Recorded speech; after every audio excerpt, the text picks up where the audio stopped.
Mahigit 2,000 na ang bilang ng mga Pinoy na nakacamp out sa labas ng tanggapan ng Philippine Consulate General sa Jeddah, Saudi Arabia. Yan ay kasunod ng paghihigpit ng pamahalaan ng Saudi laban sa mga undocumented workers doon.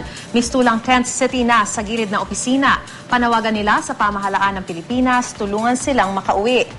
Ayon sa Commission on Filipinos Overseas, may mahigit 300 at 40 Pilipino sa Saudi Arabia noong 2011. 13,000 sa kanila ang walang tamang dokumento at work permits. Nananawagan kami sa pamahalaan natin na tulungan kami bago matapos yung 3 buwan na ilalabas ng Saudi government, bago matapos yung kailangan namin makauwi kaming lahat.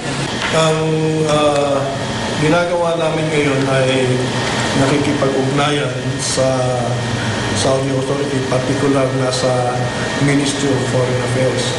Katotohanan yan, nakapag-usap na kami with the Director General of the Ministry of Foreign Affairs.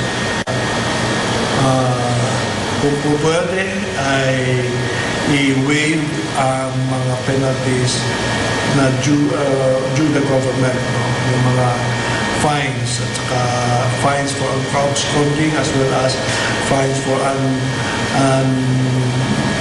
yung mga expired ikama.